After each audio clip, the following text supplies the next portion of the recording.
Welcome to കലവറ. ഇന്ന് നമുക്കൊരു ഈദ് സ്പെഷ്യൽ മട്ടൺ ബിരിയാണി ചെയ്യാം. ഇത് 1 കിലോ മട്ടണാണ്. ഇത് കട്ട് ചെയ്തിരിക്കുന്നത് ഇങ്ങനെയാണ്. ഒരുപാട് വലിയ പീസും അല്ല, തീരെ ചെറിയ പീസും അല്ല. ഇത് വെള്ളത്തില് വിനാഗിരി ഒഴിച്ച് കഴുകിയെടുത്ത് വെച്ചിരിക്കുകയാണ്. വിനാഗിരി ഇല്ലെങ്കിൽ നാരങ്ങാ നീര് ഒഴിച്ച് കഴിയാലും മതി. ഈ മട്ടൺ ആദ്യം നമുക്ക് മാരിനേറ്റ് ചെയ്ത് അരമണിക്കൂർ അടച്ചു വെച്ചേക്കാം.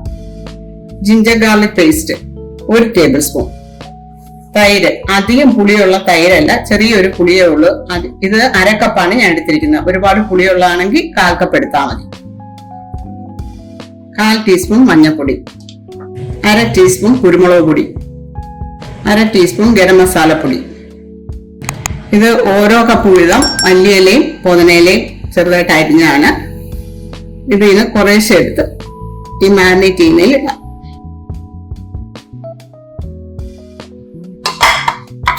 രണ്ടിന്റെയും പകുതി വീതം ചേർത്തിട്ടുണ്ട്. ഉപ്പ് 1/2 ടീസ്പൂൺ. ബാക്കി പിന്നീട് ചേർക്കാം ഉപ്പ്. ഇനി ഇത് നന്നായിട്ട് ഇളക്കി വെക്കണം. ഇതിന് അരമണിക്കൂർ ഇവിടെ ഇരിക്കട്ടെ. നമുക്ക് അടച്ചു വെച്ചേക്കാം. മാരിനേറ്റ് ചെയ്ത് അവിടെ ഇരിക്കട്ടെ. ആ സമയം കൊണ്ട് നമുക്ക് അരി വേവിക്കാം. സ്റ്റൗ ഓൺ ആക്കാം. ഇതൊരു 15 ഗ്ലാസ് വെള്ളമുണ്ട്. നമ്മള് അരി വേവിച്ചിട്ട് സ്ട്രെയിനർ ഊറ്റിയെടുക്കുകയാണ് ചെയ്യുന്നത്. പറ്റിച്ചെടുക്കുകയല്ല. പറ്റിച്ചെടുക്കുകയാണെങ്കിൽ 1 ഗ്ലാസ് അരിക്ക് 1.5 ഗ്ലാസ് വെള്ളം. അതാണ് നമ്മൾ സാധാരണ വെക്കാറുള്ളത്. അത് എന്റെ മറ്റുള്ള വീഡിയോയിൽ ഞാൻ പറഞ്ഞിട്ടുണ്ട്. ഇതിലേക്ക് ഒരു പകുതി ബേ ലീഫ്, 2 കഷ്ണം പട്ട, 4 ഏലയ്ക്ക, 4 ഗ്രാമ്പു, 1/2 ടീസ്പൂൺ കുരുമുളക്. ഇതൊന്ന് അടച്ചു വെക്കാം. വെള്ളം തിളച്ചു തുടങ്ങി. 2 ടേബിൾ സ്പൂൺ ഉപ്പ്. ഉപ്പ് മതിയോ എന്ന് നോക്കിയിട്ട് പിന്നെ ചേർക്കാം. ഒരു ചെറുനാരങ്ങയുടെ നീര്.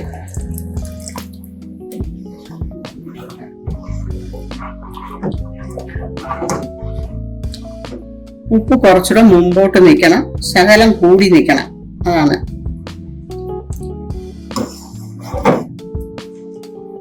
ഒരു 1/2 ടേബിൾ സ്പൂൺ കൂടെ ചേർത്തിട്ടുണ്ട്.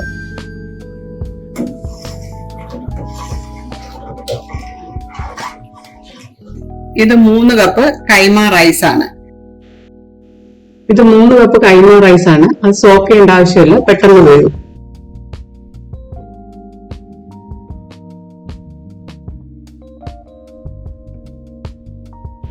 അരി ഇട്ട് കഴിഞ്ഞ് ഒന്ന് ഇളക്കി വെക്കണം. ഇനി ഇതൊന്ന് പകുതി അടച്ചു വെക്കാം. ചിലപ്പോൾ തിളച്ച് മറിയും, അതുകൊണ്ടാണ് അങ്ങനെ പകുതി വെക്കുന്നത്.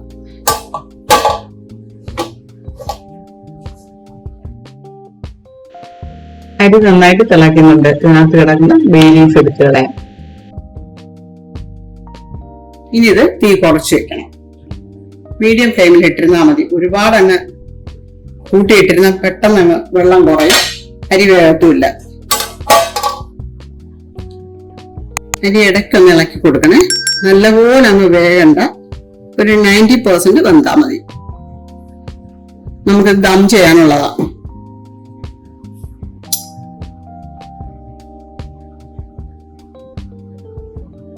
ഒരല്പം കൂടെ ആകാനുണ്ട്. ഇനി നമുക്ക് അടപ്പ് തുറന്ന് വെച്ചേക്കാം.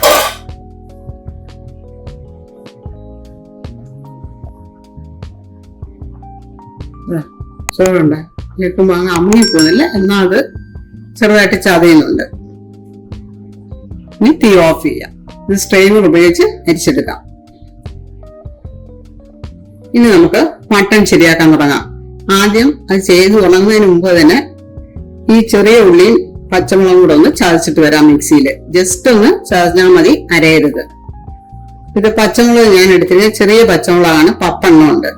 വലുതാണ് നിങ്ങൾ എടുക്കുന്നതിൽ 7 എണ്ണം മതി. ചെറിയ ഉള്ളി 15 എണ്ണം. ഇനി നമുക്ക് മട്ടൺ ചെയ്യാൻ തുടങ്ങാം. കുക്കർ ചൂടായി. ഇനി ഇതിലേക്ക് 4 ടേബിൾ സ്പൂൺ വെളിച്ചെണ്ണ. നേരത്തെ തന്നെ ഞാൻ ഉള്ളിയും അണ്ടിപ്പരിപ്പും മുന്തിരിയൊക്കെ വറുത്ത് വെച്ചിട്ടുണ്ട്.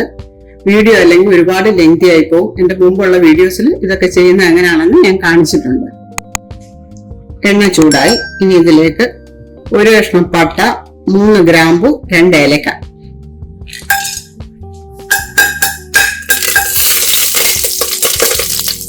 3 വലിയ സവോള ചെറുതായിട്ട് അരിഞ്ഞത്,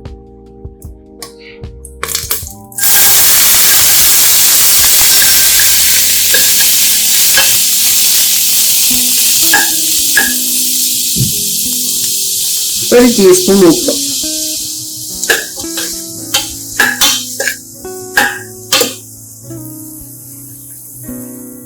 ഒരു table spoon ginger garlic paste,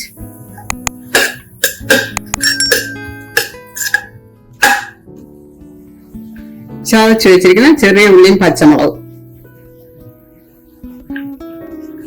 ഉള്ളി ഒരുമാതിരി വാടിയിട്ടുണ്ട്.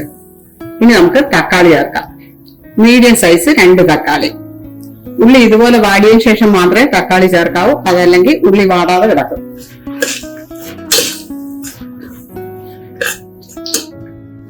മാരിനേറ്റ് ചെയ്യാൻ എടുത്തതിന്റെ ബാക്കി പുതിനയിലയും മല്ലിയിലയും ചേർക്കാം. ഇനി ഇതിലേക്ക് വറുത്ത് വെച്ചിരിക്കുന്നതിൽ നിന്ന് കുറച്ച് ഉള്ളി,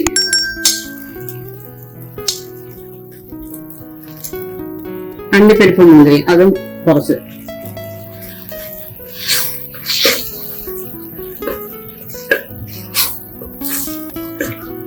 ഇനി ഇതിലേക്ക് പൊടികൾ ചേർക്കാം. 1/2 ടീസ്പൂൺ ഉപ്പും കൂടെ ചേർക്കാം. സാജീരകം 1 ടീസ്പൂൺ, മഞ്ഞൾപ്പൊടി 1/4 ടീസ്പൂൺ, കുരുമുളക് പൊടി 1/2 ടീസ്പൂൺ. മാരിനേറ്റ് ചെയ്തപ്പോൾ 1/2 ടീസ്പൂൺ ചേർത്തിട്ടുണ്ടായിരുന്നു. അപ്പൊ രണ്ടും കൂടെ ആയപ്പോ 1 ടീസ്പൂൺ. ഗരം മസാലപ്പൊടി 1/2 ടീസ്പൂൺ, നേരത്തെ 1/2 ടീസ്പൂൺ ചേർത്തിട്ടുണ്ടായിരുന്നു മാരിനേറ്റ് ചെയ്തപ്പോൾ. പെരുംജീരകപ്പൊടി അത് 1/4 ടീസ്പൂൺ.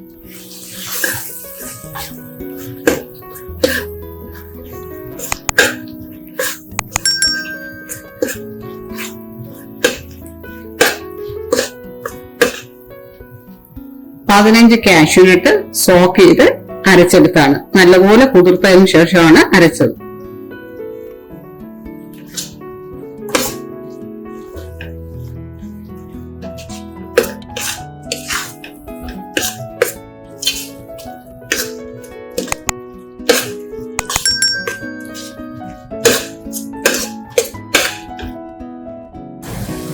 ഇനി ഇതിലേക്ക് മട്ടൺ ചേർക്കാം.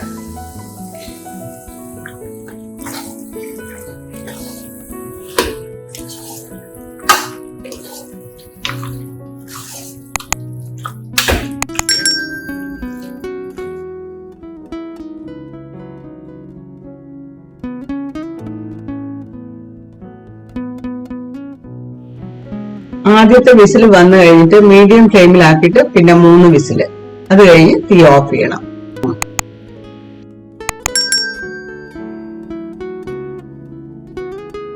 ഇനി നമുക്ക് കുക്കർ അടച്ചു വെച്ച് വേവിക്കാം.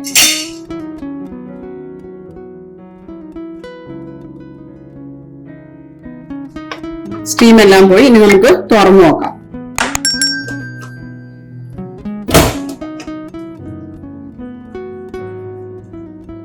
നമ്മുടെ മട്ടൺ റെഡിയായി.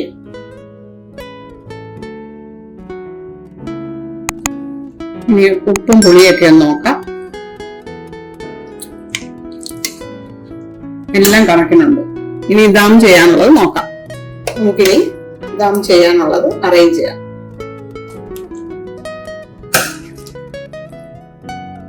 മട്ടൺ ആദ്യം 1 ലെയർ ഇടാം താഴെ.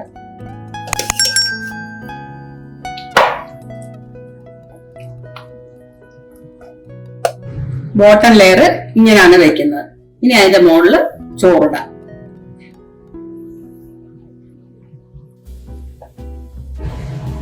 ഇങ്ങനെ ചോറെല്ലാം നിരപ്പാക്കി വെക്കണം. പുതിനയിലയും മല്ലിയിലയും കുറേശ്ശെ ഇടണം. അല്പം ഗരം മസാലപ്പൊടി, അണ്ടിപ്പരിപ്പ്, മുന്തിരി, ഉള്ളി, കുങ്കുമപ്പൂ പാലില് കലക്കിയെടുത്താണ്. 2 ടേബിൾ സ്പൂൺ പാലില് ഒരല്പം കുങ്കുമപ്പൂ ഇട്ടതാണ്. കുങ്കുമപ്പൂ തന്നെ വേണമെന്ന് നിർബന്ധമൊന്നുമില്ല. നിങ്ങൾക്ക് വേണമെങ്കിൽ പാലിൽ അല്പം മഞ്ഞപ്പൊടിയോ അല്ലെങ്കിൽ ഫുഡ് കളറോ ചേർത്താൽ മതി. മഞ്ഞ ഫുഡ് കളർ. സാഫ്രോണിന്റെ പാലിൽ കലക്കിയത് ഒഴിക്കുകയാണ്. ടെർമറിക്ക് വേണമെങ്കിൽ പാലിൽ കലക്കി ഒഴിക്കാം. ഇനി ഇതിന്റെ മുകളിൽ ബാക്കിയിരിക്കുന്ന മട്ടൺ. ഇനി ഇതിന്റെ മുകളിൽ ചോറ്.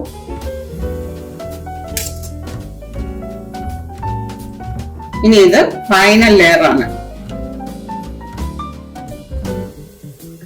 ഇനി ഇതിന്റെ മുകളിൽ ഗീ ഒഴിക്കാം.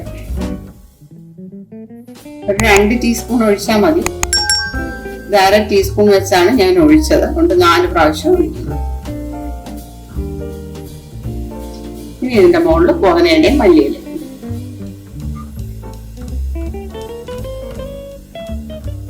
ഇതിന്റെ മുകളിൽ ഉള്ളി.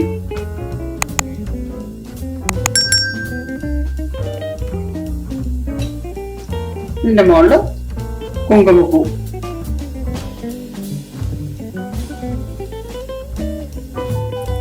നട്ട്സും റൈസിൻസും ഒക്കെ.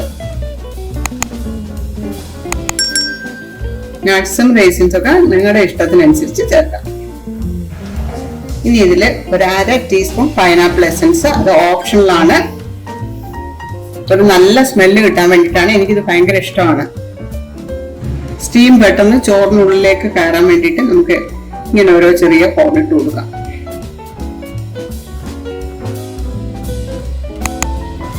ചിലര് ഇതിന്റെ മട്ടൻ കറി വയ്ക്കുമ്പോ തന്നെ അതിനകത്ത് പൈനാപ്പിൾ ഇടും. അതും നല്ലതാണ്. അതിന് പകരമാണ് ഞാനിപ്പോ എസൻസ് ചേർത്തത്.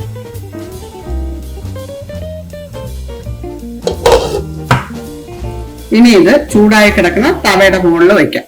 ഒരു പഴയ തവയാണ്. ഡയറക്റ്റായിട്ട് ഓൺ ചെയ്യരുത്.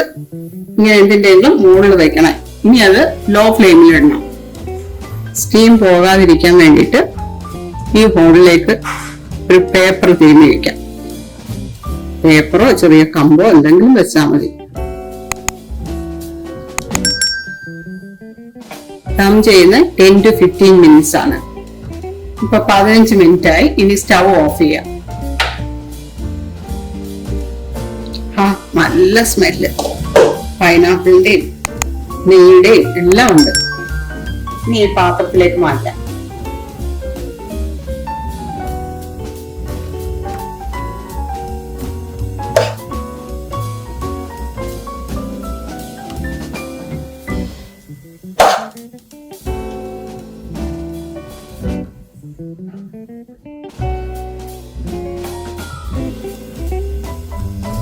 ഈ റെസിപ്പി നിങ്ങൾ എല്ലാവരും ട്രൈ ചെയ്ത് നോക്കണം. Please like, share and subscribe. Happy Eid. Thank you.